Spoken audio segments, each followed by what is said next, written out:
Assalamualaikum warahmatullahi ta'ala wabarakatuh. A'udzu billahi minasyaitonir rajim. Bismillahirrahmanirrahim. Alhamdulillahi rabbil alamin. Nahmaduhu wa nasta'inuhu wa nastaghfiruh. Allahumma salli wa sallim ala sayyidina Muhammad wa ala alihi wa sahbihi ajma'in. Amma ba'd. Alhamdulillah, kita berjumpa kembali di dalam channel ini, Catatan Kitab. Kali ini kita akan memaparkan kitab Al-Majmu', merupakan satu syarah dari kitab Al-Muhadzab karya Imam Asy-Syirazi. Semoga kita semua ada dalam limpahan rahmat dan maghfirah Allah Ta'ala. Kitab ini merupakan karya monumental, fenomenalnya Imam An-Nawawi rahimahullah Ta'ala. Lalu di dalam catatan kitab Al-Majmu' ini merupakan bagian pertama, dan insyaallah akan memaparkan tentang keutamaan menggeluti ilmu, menyusun kitab, keutamaan belajar dan keutamaan mengajar, lalu keutamaan tentang memberikan motivasi. Mudah-mudahan informasi ini bisa menambah pemahaman baru dan wawasan bagi kita semua. Terlebih perspektif tersebut berasal dari seorang imam besar di zamannya dan memiliki banyak sekali pencapaiannya di dalam akademi keilmuan. Selain memiliki banyak keahlian di berbagai disiplin ilmu, juga beliau memiliki reputasi yang terhormat di masanya, sehingga banyak sekali para ulama dan kaum cendekia memberikan penghormatan yang besar kepada beliau.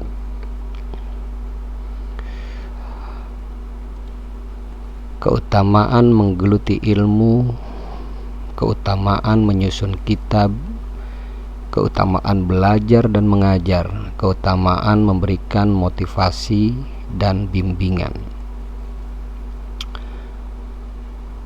Al-Imam An-Nawawi rahimahullahu ta'ala mengatakan di dalam Al-Majmu' bahwa banyak ayat hadis, athar mutawatir, dan dalil yang menunjukkan keutamaan ilmu, anjuran mendapatkannya, lalu bersungguh-sungguh menggali serta mempelajarinya.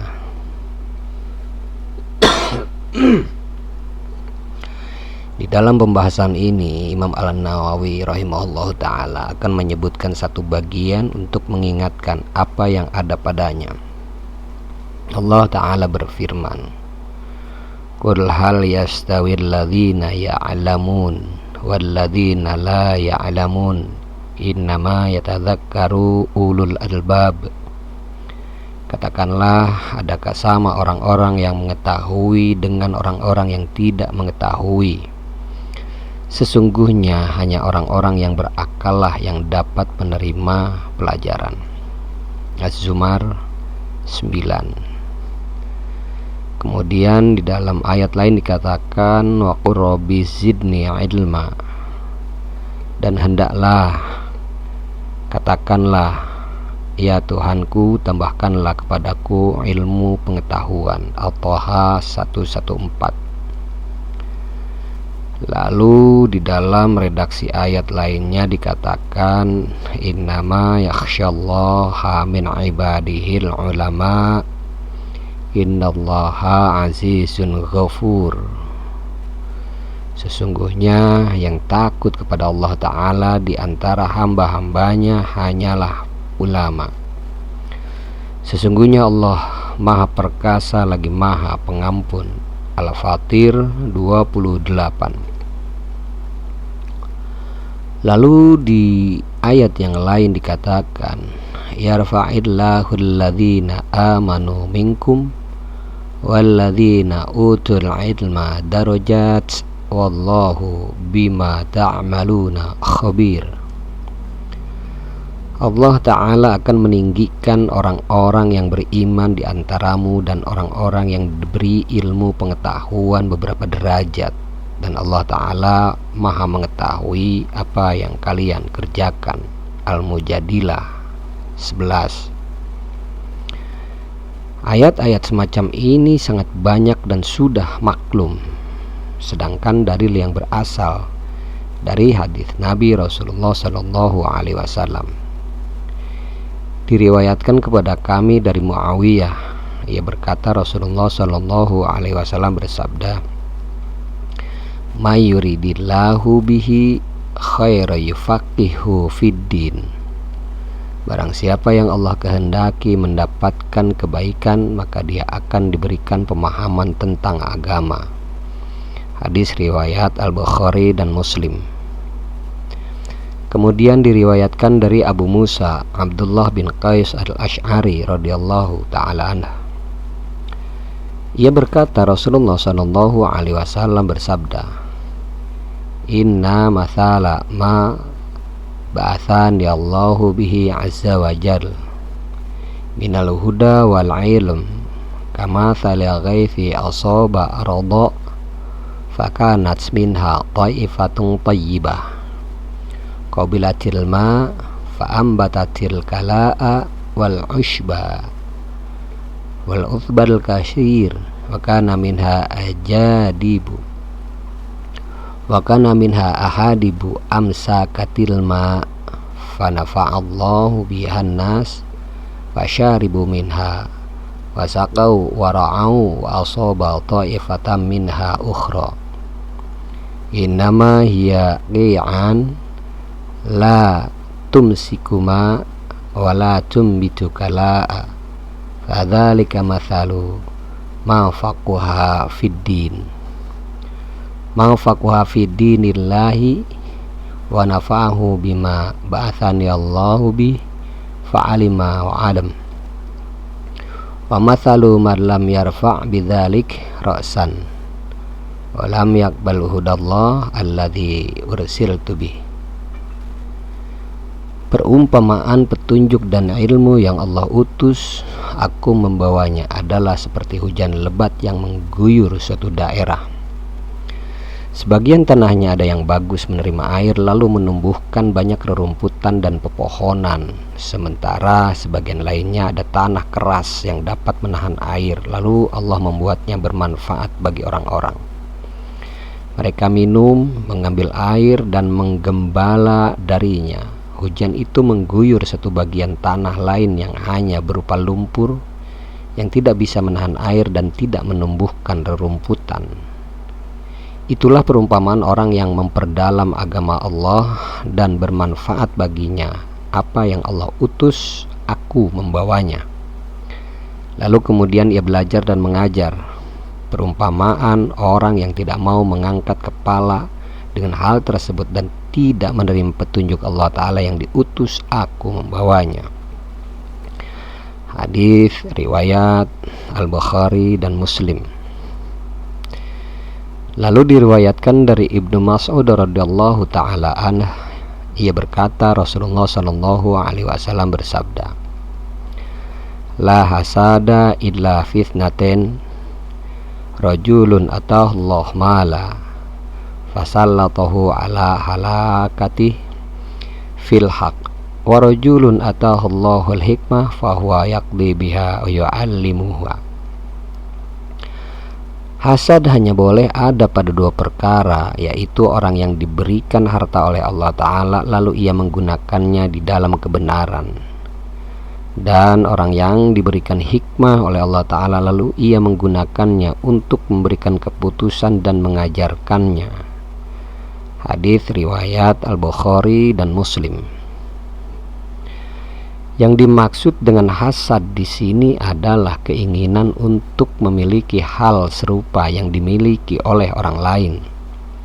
Maknanya tidak layak iri kepada seseorang kecuali pada dua perkara yang berujung pada keridhaan Allah Subhanahu wa taala. Diriwayatkan dari Sahal bin Sa'ad radhiyallahu taala anhu bahwa Rasulullah sallallahu alaihi wasallam pernah bersabda kepada Ali radhiyallahu taala anhu, "Fa wallahi la ayyahdiyallahu bik rajulan khairalak min ayyakuna lak humrun na'am." Demi Allah, sekiranya Allah Ta'ala memberikan hidayah kepada seseorang melalui dirimu, itu lebih baik darimu, itu lebih baik bagimu daripada memperoleh unta merah. Maksudnya adalah harta yang paling berharga. Hadis riwayat Al-Bukhari dan Muslim. Kemudian diriwayatkan dari Abu Hurairah radhiyallahu taala anhu, ia berkata, Rasulullah sallallahu alaihi wasallam bersabda, "Man da'a ila huda kana lahu minal ajr mithlu ahuri man tabi'ahu la yanqusu dzalik min ujurihim syai'a wa man da'a ila dhalalatin kana alaihi minal itsm mithlu athami man tabi'ahu la yanqusu dzalik min athamihim syai'a." Siapa yang mengajak kepada sebuah petunjuk, maka dia akan mendapatkan pahala seperti pahala orang-orang yang mengikutinya, tanpa dikurangi sedikit pun pahala mereka. Dan siapa yang mengajak kepada kesesatan, maka dia mendapatkan dosa seperti dosa orang-orang yang mengikutinya, tanpa dikurangi sedikit pun dosa-dosa mereka. Hadis riwayat Muslim. Kemudian di dalam redaksi lain dikatakan, diriwayatkan dari Abu Hurairah radhiyallahu taala anhu bahwa Rasulullah sallallahu alaihi wasallam bersabda, "Idza mata ibnu Adam min qata' amaluhu illa min thalath, shadaqah jariyah aw ilmi yuntafa' bih aw waladin saleh yad'ulah." Jika anak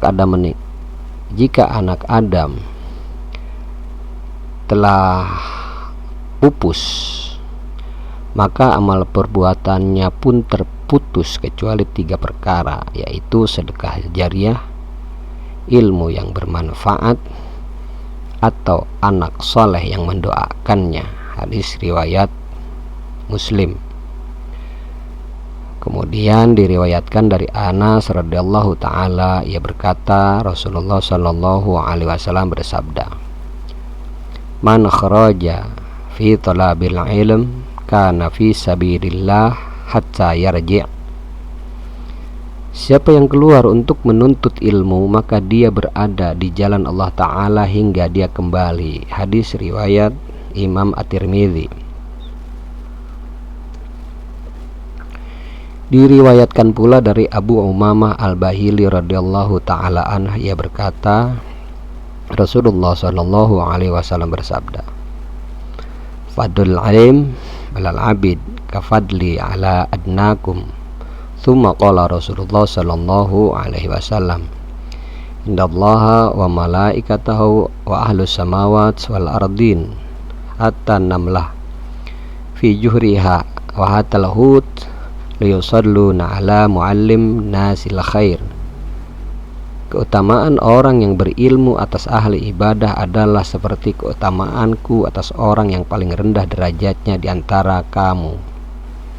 Kemudian Rasulullah Shallallahu Alaihi Wasallam bersabda, "Sesungguhnya Allah, para malaikatnya, penduduk langit dan bumi hingga semut di dalam sarangnya serta ikan bersolawat atas orang yang mengajarkan kebaikan kepada orang-orang." Hadis riwayat At-Tirmidzi. Diriwayatkan dari Abu Sa'id Al-Khudri radhiyallahu ta'ala anhu dari Rasulullah sallallahu alaihi wasallam bersabda, "La yashba'al mu'min min khairin hatta yakuna muntahahul jannah." Seorang mukmin tidak akan puas terhadap kebaikan hingga akhir baginya adalah surga. Hadis riwayat At-Tirmidzi.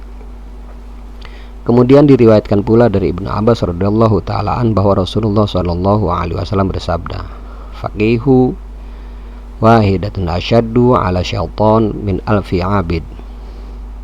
Satu orang yang paham agama lebih sulit bagi syaitan daripada 1000 ahli ibadah.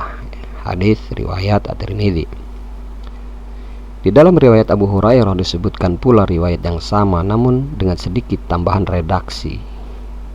Likulli syai'in ibad, likulli syai'in imad, wa imadu hadzal din al-fiqh, wa ma abadallahu bi afdal man faqiha fid din. Setiap sesuatu memiliki tiang, dan tiang agama ini adalah fikih, yaitu pemahaman terhadap agama. Dan tak ada yang menyembah Allah Ta'ala lebih baik daripada orang yang mengerti tentang agama. Lalu diriwayatkan pula dari Abu Hurairah radhiyallahu ta'ala anhu, ia berkata, aku mendengar Rasulullah sallallahu alaihi wasallam bersabda, ad-dunya mal'unah, mal'un ma fiha illa dzikrullah, wa ma wala au aliman au muta'allima. Dunia ini dilaknat juga apa yang ada di dalamnya, kecuali zikrullah dan yang sejenisnya, atau orang yang berilmu atau orang yang mempelajari ilmu. Hadis riwayat At-Tirmidzi. Kemudian diriwayatkan pula dari Abu Darda radhiyallahu taala anhu, ia berkata, aku mendengar Rasulullah sallallahu alaihi wasallam bersabda, man salaka tariqa yabtaghi fihi ilma sahalallahu lahu tariqan ilal jannah, wa innal malaikata la tadau ajnihataha ridha li talibil ilm, wa innal alim la yastaghfiru lahu man fis samawati wa man fil ard hatta al hitan fil ma, wa fadlul alim 'alal 'abid ka fadlil qamar 'ala sairil kawakib, wa innal ulama warathatul anbiya, innal anbiya lam yuwarathu dinara wala dirhama, innama warathul ilm faman akhadahu akhadha bihadhil wafir. Siapa yang menempuh satu jalan untuk menuntut ilmu, maka Allah Ta'ala akan memudahkan jalan menuju surga untuknya. Sesungguhnya para malaikat meletakkan sayap-sayapnya karena senang terhadap penuntut ilmu. Orang yang berilmu itu senantiasa dimintakan ampunan oleh makhluk-makhluk yang berada di langit dan yang berada di bumi, hingga ikan-ikan di dalam air. Keutamaan orang yang berilmu atas ahli ibadah sama seperti keutamaan bulan atas seluruh bintang-bintang. Para ulama adalah pewaris para nabi, dan para nabi tidak mewariskan dinar maupun dirham, melainkan mereka mewariskan ilmu. Maka siapa yang mengambilnya berarti dia mengambil bagian yang banyak. Hadis riwayat Abu Daud, At-Tirmidzi dan yang lainnya. Hadis-hadis tentang masalah ini masih banyak sekali. Namun apa yang telah kami isyaratkan di sini sepertinya sudah cukup. Bahkan asar-asar dari kaum salaf lebih banyak dari yang terhitung dan lebih populer daripada yang disebutkan. Kan tetapi kami akan menyebutkan beberapa asar saja untuk mengambil keberkahan sambil mengisyaratkan kepada yang lain.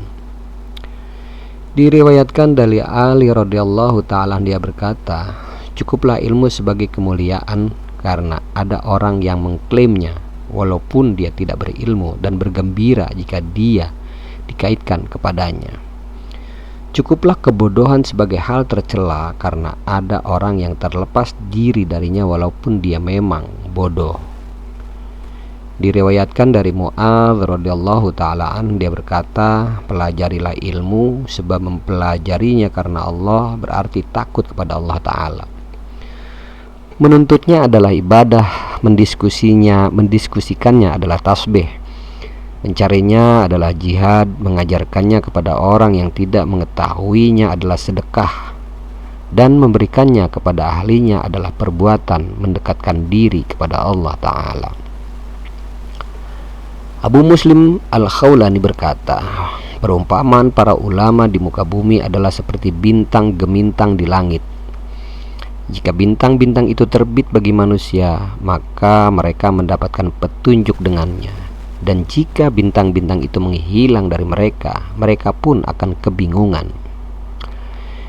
Diriwayatkan dari Wahab bin Munabbih, beliau berkata, dari ilmu itu memancar kemuliaan walaupun pemiliknya rendah derajatnya, ketinggian walaupun dia hina, kedekatan walaupun dia jauh, kekayaan walaupun dia fakir, keluhuran martabat walaupun dia hina, kewibawaan walaupun dia tidak berwibawa, dan keselamatan walaupun dia dungu.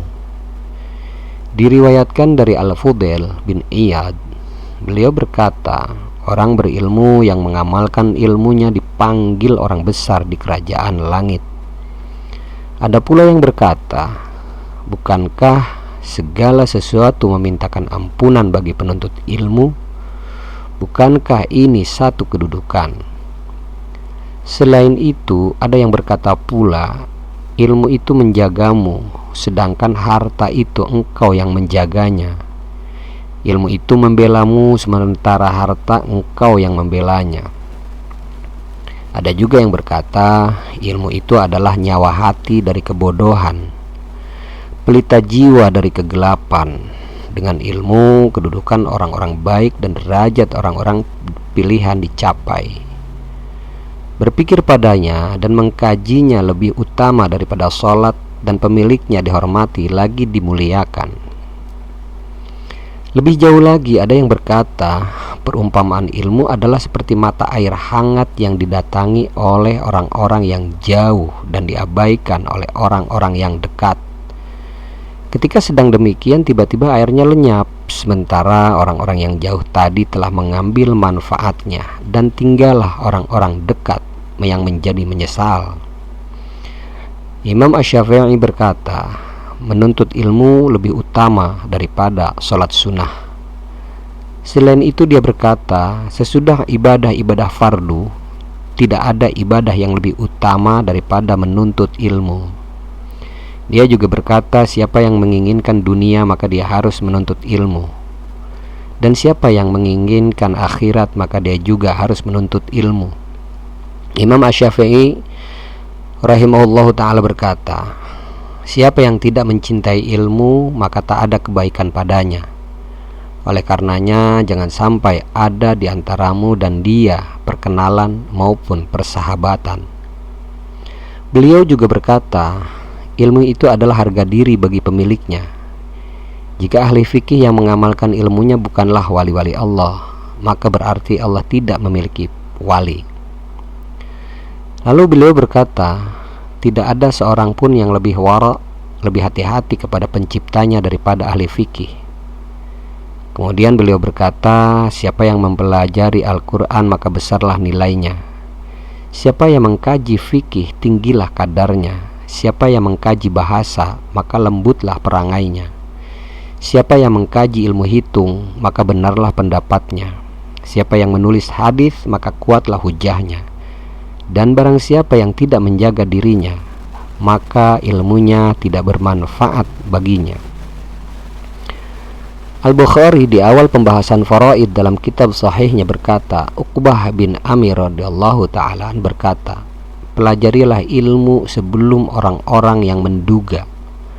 Al-Bukhari berkata, maksudnya orang-orang yang berbicara dengan menduga maknanya adalah pelajarilah ilmu dari ahlinya yang pakar lagi wara' sebelum mereka lenyap dan datang satu kaum yang berbicara tentang ilmu sesuai dengan nafsu dan dugaan mereka yang tidak ada sandaran syariatnya.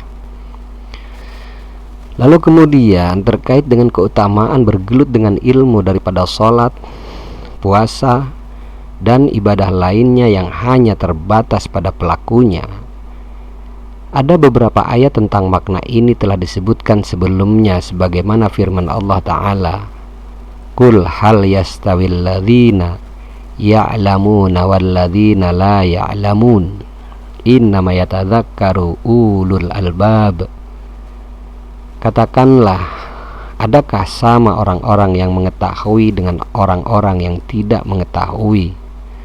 Sesungguhnya hanya orang-orang yang memiliki akal saja yang akan mengingat.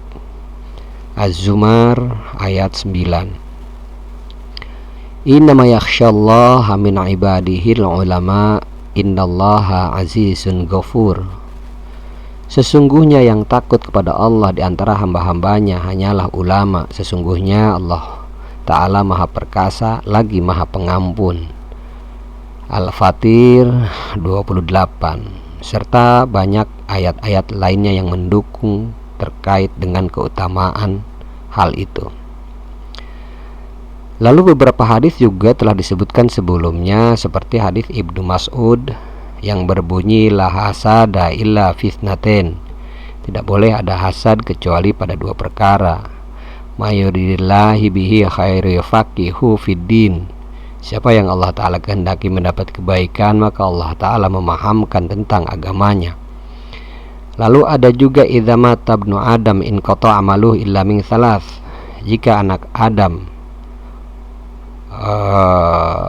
wafat, terputuslah amalnya kecuali dari tiga perkara. Fadlul alim alal abid kafadli ala adnakum, keutamaan orang yang berilmu atas ahli ibadah adalah seperti keutamaanku atau orang yang paling rendah derajatnya di antara kamu. Kemudian ada lagi redaksi faqihu wahidan. Faqihu wahidun asyaddu ala syaitan min alfi abid.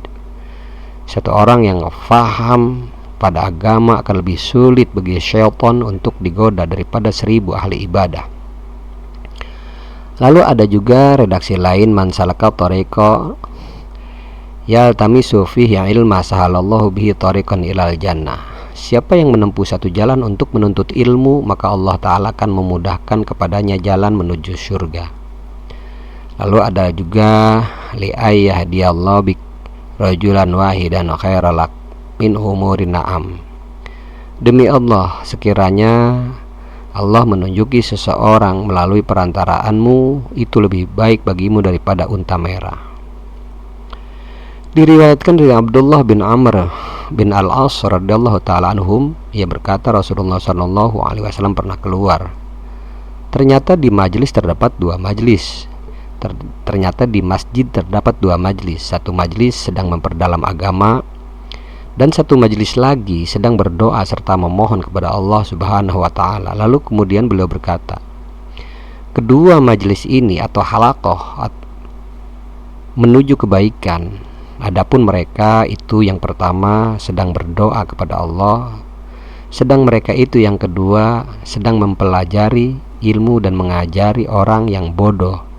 Mereka itu yang kedua lebih utama, karena aku diutus untuk membawa pengajaran ilmu. Lalu setelah itu beliau duduk bersama mereka. Hadis riwayat Ibnu Majah.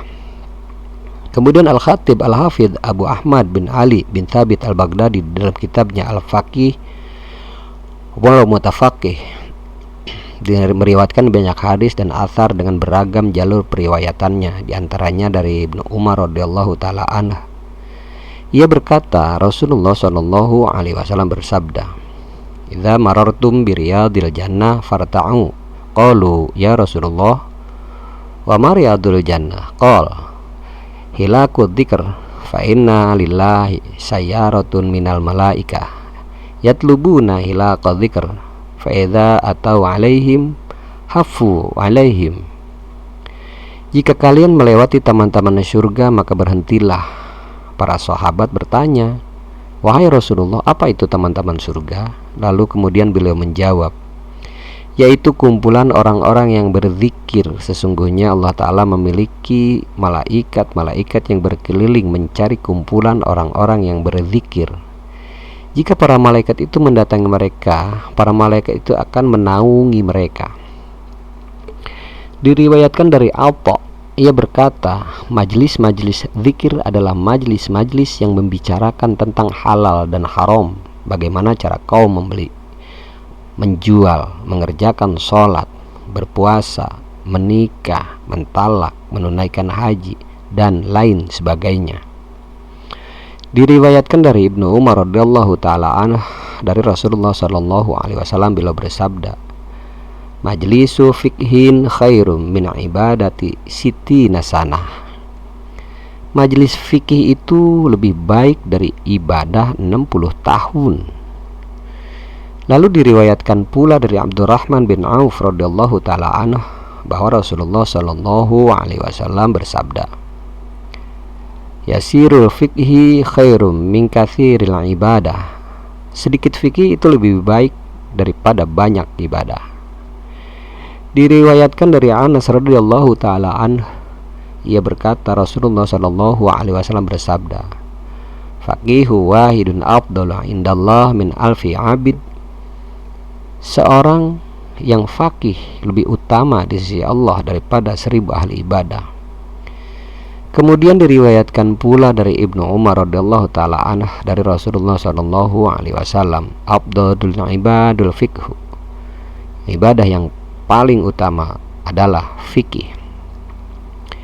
Diriwayatkan dari Abu Darda radhiyallahu taala anhu, dia berkata, "Apalah kita kalau bukan kata-kata ahli fikih?"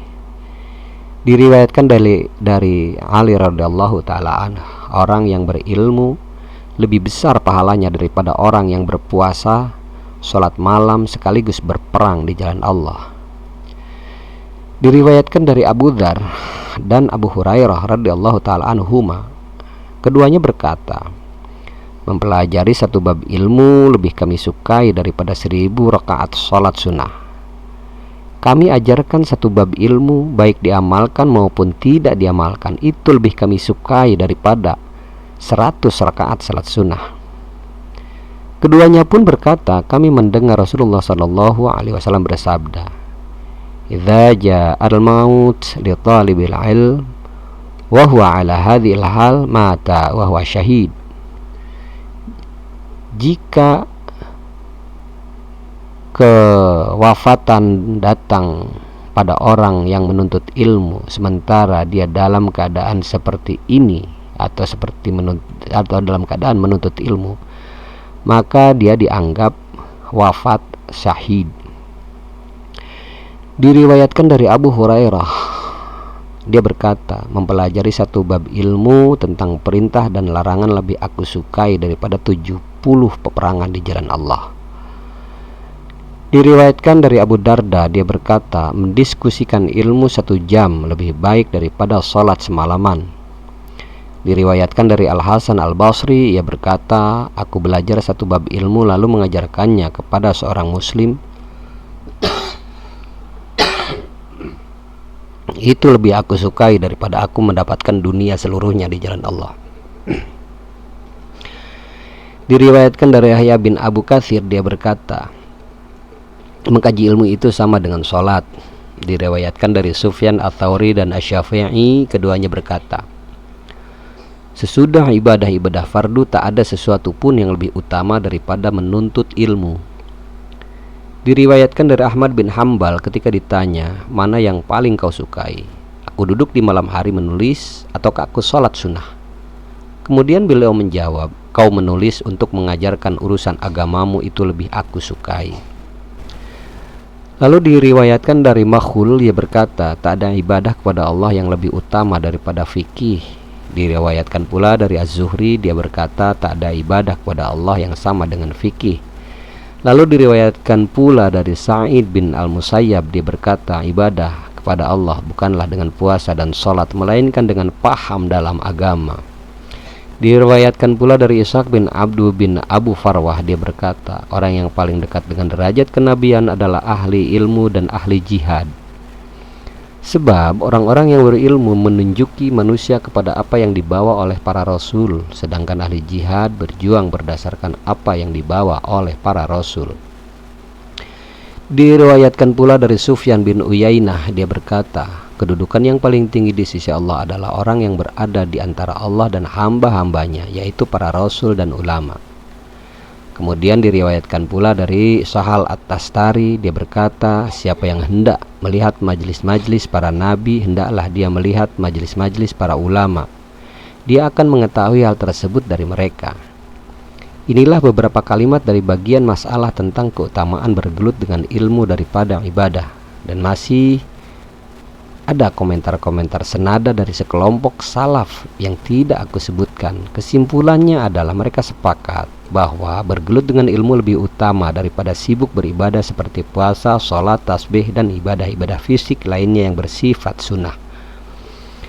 Di antara argumentasi selain yang telah disebutkan tadi adalah yang pertama, manfaat ilmu meliputi pemiliknya serta kaum muslimin, sedangkan ibadah-ibadah manfaat ibadah sunnahnya hanya khusus bagi pelakunya. Lalu yang kedua, motivasinya adalah ilmu itu mengesahkan ibadah, sementara ibadah-ibadah lain butuh kepada ilmu, namun tidak sebaliknya. Yang ketiga, para ulama adalah pewaris para nabi, sementara para ahli ibadah tidak disifati dengan hal demikian. Yang keempat, ahli ibadah mengikuti orang yang berilmu dan meneladaninya dalam hal ibadahnya dan lain-lain yang wajib atasnya, namun tidak sebaliknya. Yang kelima, ilmu itu tetap bermanfaat dan berbekas sesudah pemiliknya wafat, sedangkan ibadah-ibadah sunnah terputus dengan wafatnya si pemilik ilmu. Yang keenam, ilmu adalah salah satu sifat Allah Ta'ala, dan karena ilmu itu hukumnya fardu kifayah, maksudnya ilmu yang sedang kita bicarakan, maka ia lebih utama daripada ibadah sunnah. Lalu kemudian Imam Al-Haramain berkata di dalam kitab Al-Ghiyath, fardu kifayah lebih utama daripada fardu ain dari segi bahwa pelakunya menggantikan umat dan menggugurkan dosa umat, sedangkan fardu ain hanya terbatas pada diri pelakunya sendiri. Adapun syair-syair yang menceritakan tentang keutamaan ilmu sangat banyak. Akan tetapi yang paling utama adalah syair-syair yang bersumber dari Abul Aswad Ad-Duali Zalim bin Amru, seorang tabi'in. Ia mengungkapkan dengan syairnya, al-ilmu zinu wa tashrifu li sahibihi fatlubuhu ditafunun al-ilmi wa adaba la khaira fi man lahu aslum bila adabi hatta yakuna ala mazanahu hadaba kam min karimin akhi wa tamtatun pada muladayal qaumi ma'rufun idzan tasaba fi baiti mukaramatin aba wa mujib kanu rusufa amsa ba'dahum dhanaba wa khamilu mukribul aba idhi adab nalal mali bil adabi warutaba amsa azizan azima syani mushtahir fi hadihi sarun qadalla mutaja al-ilmu kanzun wa dhahrul nafadalah ni'mal qarini idha masahaba sahaba qad yajma'ul maru malang thumma yuharimu amma qalilin falyal qadul wal haraba wa jami'ul ilmi maghbutun bihi abada wa la yuhadhiru minul fawta wa salaba ya jami'al ilmi ni'madharata jma'u la ta'dilan bihi duraw wa la dhahaba Ilmu itu adalah hiasan dan kemuliaan bagi pemiliknya, maka tuntutlah berbagai cabang ilmu dan tata keramanya. Tidak ada kebaikan pada orang yang punya dasar tanpa adab sehingga menjadi cermin bagi yang menghiasinya. Berapa banyak yang mulia bersaudarakan yang gagap, tapi tetap tinggi di kalangan kaumnya jika ia bernasab di keluarga yang mulia dan para leluhurnya terhormat, di mana tadinya mereka adalah para pemimpin ikutan. Maka turunan yang sesudah mereka pun jadi mengikut. Orang yang bodoh menganiaya ayahnya, tapi beradab, bisa meraih keluhuran dengan kesopanan dan martabat. Menjadi mulia dianggap sangat penting dan terkenal, memalingkan pipinya yang tadinya senantiasa tertutup. Ilmu adalah harta simpanan yang takkan ada habisnya. Ia pun sebaik-baik teman jika memang tak ada sahabat. Terkadang orang mengumpulkan harta kemudian tak bisa menikmatinya sedikit pun, lalu ia jatuh menjadi nista. Pengumpul ilmu akan gembira dengannya selama-lamanya tanpa merasa was-was, tidak kebagian serta putus asa. Wahai pengumpul ilmu, sebaik-baik harta simpanan adalah yang kau kumpulkan, maka jangan kau tukarkan apa yang kau kumpulkan itu dengan istana maupun emas. Lalu penyair lain mengungkapkan juga syairnya sebagai berikut: pelajarilah ilmu, sebab tak ada seorang pun yang terlahir dalam keadaan berilmu. Dan bersaudarakan orang yang berilmu itu tidaklah sama seperti orang yang jahil. Orang besar pemuka kaum, akan tetapi dia tidak memiliki ilmu pada dirinya, adalah kecil ketika para peserta pertemuan menolehkan muka kepadanya. Juga penyair lain mengungkapkan syairnya sebagai berikut: ajarkanlah ilmu kepada orang yang datang kepadamu untuk belajar ilmu, dan raihlah kesempatan panjatan doa darinya selama kau masih hidup, dan raihlah kesempatan panjatan doa darinya selama kau masih hidup. Hendaklah kau memiliki kecukupan apabila kau berniat menuntut ilmu. Demikian juga halnya dengan orang yang fakir, sama tiada bedanya.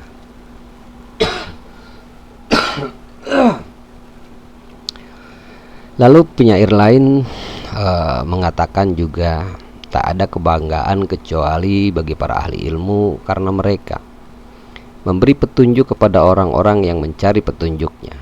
Kadar setiap orang adalah apa yang menjadi kepintarannya, sedangkan orang-orang yang bodoh menjadi musuh bagi kaum cendekia. Lalu penyair lain juga mengatakan, dimanapun ada majelis pertemuan yang memimpinnya adalah orang pintarnya, maka jadilah kau orang pintar, dan kau pun akan menjadi pemimpinnya. Di dalam redaksi lain, suatu syair juga mengatakan, ada kaum yang tak berakal mencela belajar fikih, kalaupun mereka mencela ia tetap tak apa-apa. Matahari duha tak apa-apa ketika matahari terbit, yang melihat cahayanya hanya orang yang memiliki mata penglihatan. Lalu kemudian terkait dengan celaan orang yang beramal bukan karena Allah Ta'ala, keutamaan menuntut ilmu yang telah kami sebutkan hanya terkait dengan orang yang menuntutnya karena mengharap ridha Allah Ta'ala, bukan untuk tujuan duniawi.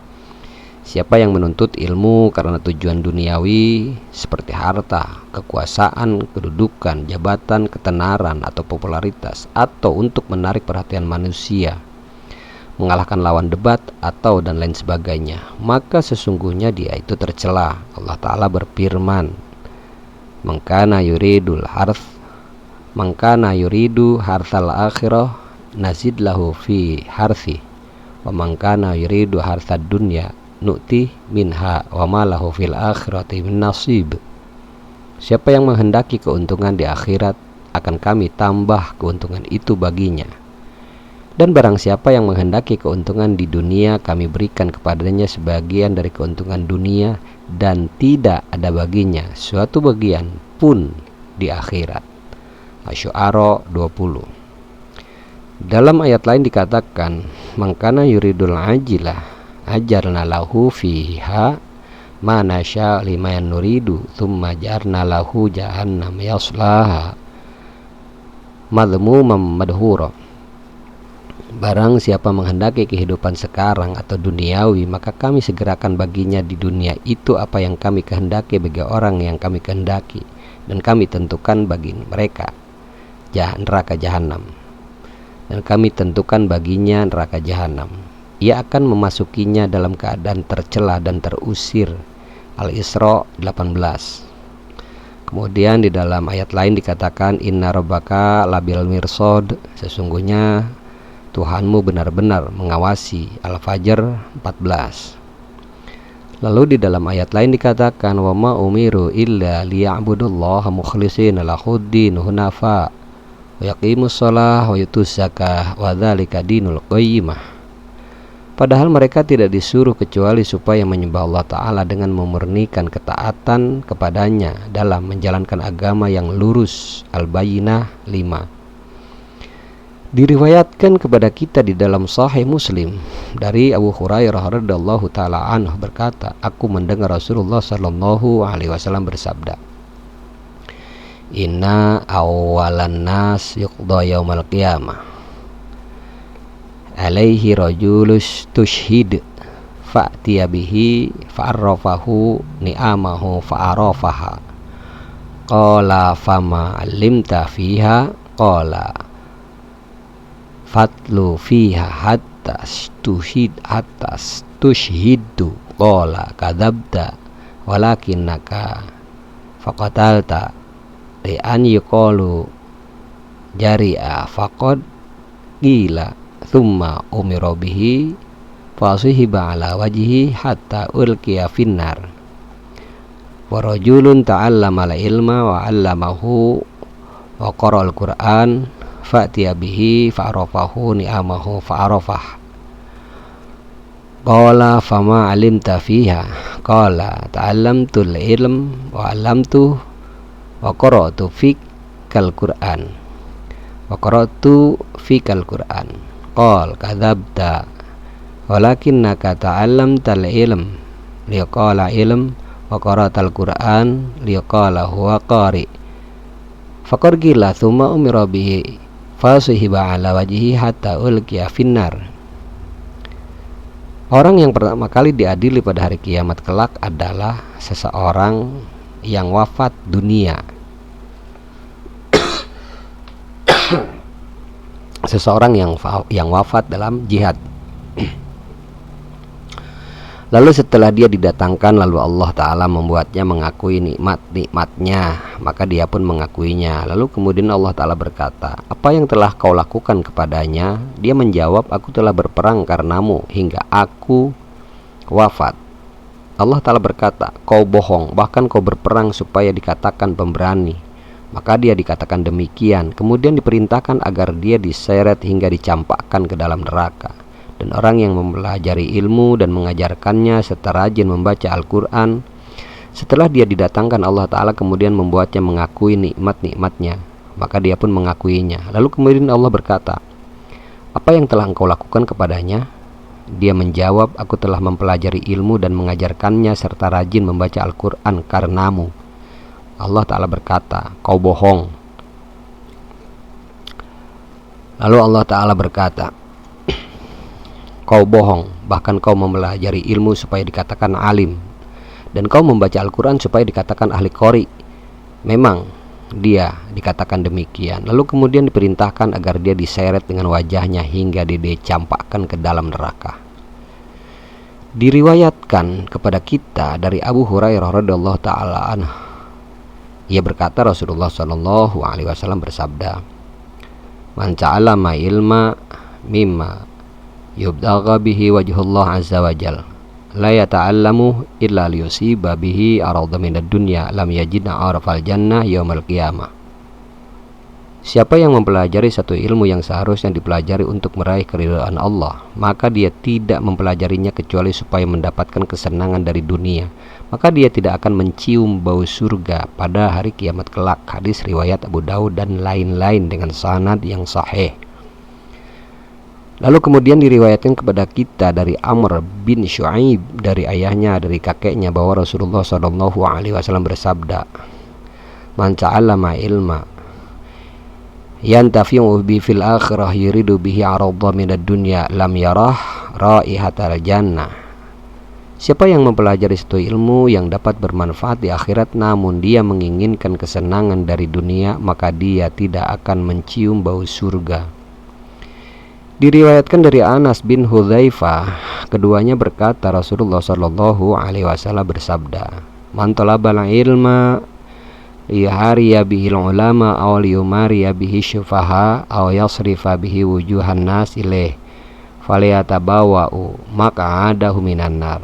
Siapa yang menuntut ilmu untuk membantah orang-orang yang dungu dan menandingi para ulama atau untuk memalingkan pandangan orang-orang kepada dirinya, maka hendaklah dia menyiapkan tempatnya di neraka. At-Tirmidzi meriwayatkan dari Ka'ab bin Malik, ia berkata, "Adkhalahullahu nar." Allah akan memasukkannya ke dalam neraka. Diriwayatkan dari Abu Hurairah radhiyallahu taala an bahwa Rasulullah sallallahu alaihi wasallam bersabda, "Asyadun nas adzaba yaumal qiyamah alimul la yanfa bih." Orang-orang yang paling berat siksaannya pada hari kiamat kelak adalah orang berilmu yang tidak bermanfaat ilmunya. Diriwayatkan juga dari Abu Hurairah radhiyallahu taala anhu, dia berkata, manusia yang paling jahat adalah ulama yang paling jahat.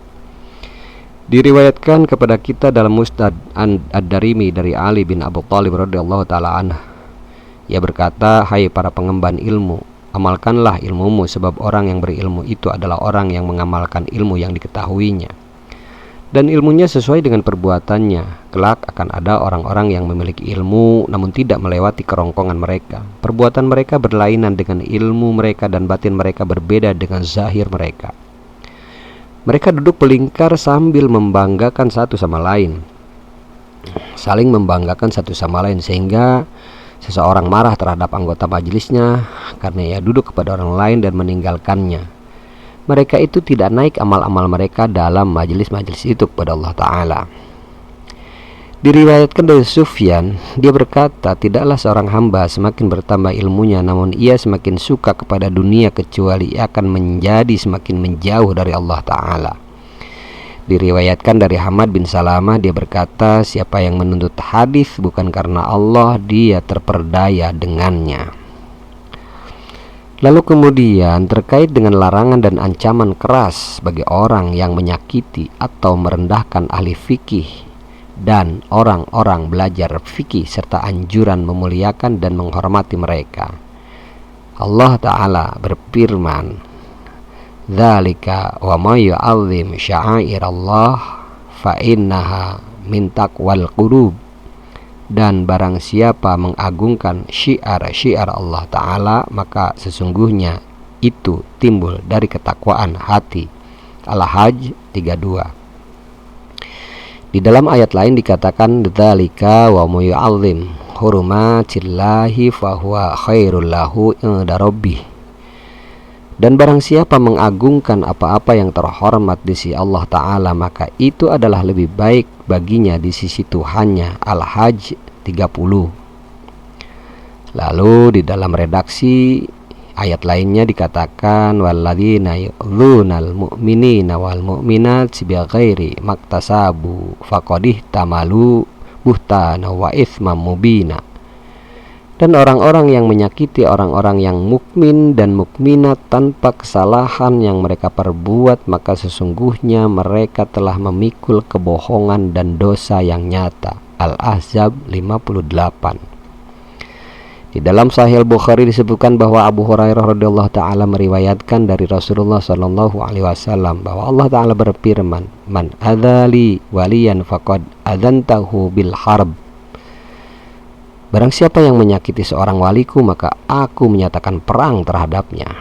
Al-Khatib Al-Baghdadi meriwayatkan dari Asy-Syafi'i dari Abu Hanifah radhiyallahu taala anhum. Keduanya berkata, jika ahli fikih itu bukanlah wali-wali Allah, berarti Allah tidak memiliki seorang pun wali. Di dalam perkataan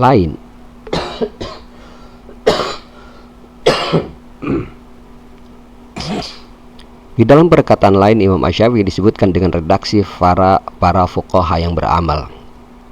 Diriwayatkan dari Ibnu Abbas radhiyallahu taala anhu, dia berkata, siapa yang menyakiti seorang faqih berarti dia menyakiti Rasulullah sallallahu alaihi wasallam, dan barang siapa yang menyakiti Rasulullah sallallahu alaihi wasallam berarti dia menyakiti Allah taala.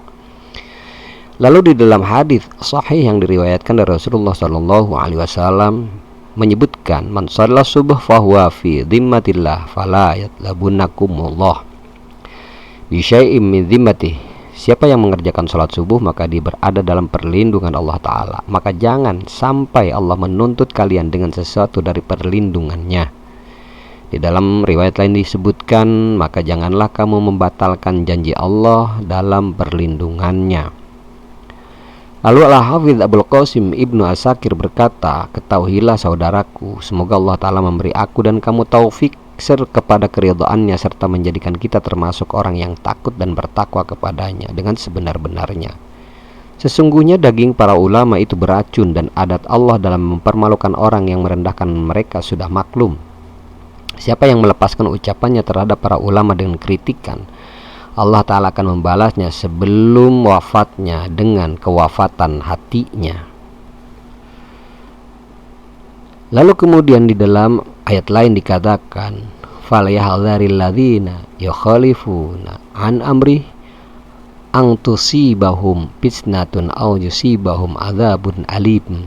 Maka hendaklah orang-orang yang menyalahi perintahnya takut akan ditimpa cobaan dan ditimpa azab yang pedih. An-Nur 63. Demikian adalah terkait tentang keutamaan ilmu. Semoga pemaparan barusan bisa memperluas, memperkaya pemahaman kita terhadap agama, terhadap fikih khususnya, dan bisa menjadi bekal, referensi, dan perbandingan dengan informasi lainnya yang terkait dengan kefikihan. Insyaallah kita akan berjumpa kembali pada pembahasan selanjutnya tentang pembagian ilmu syar'i. Tentu masih di dalam catatan kitab Al-Majmu' Syarah Al-Muhadzab karya Imam An-Nawawi rahimahullahu ta'ala. Kurang lebih mohon maaf jika ada kata-kata atau ucapan kami yang salah, itu tentu mutlak adalah kebodohan kami semata. Dan jika ada kebenaran di dalam pembicaraan atau ucapan kami, maka itu merupakan adalah kebenaran dari Allah untuk kita semua. Wabillahi taufiq wal hidayah. Wassalamualaikum warahmatullahi taala wabarakatuh.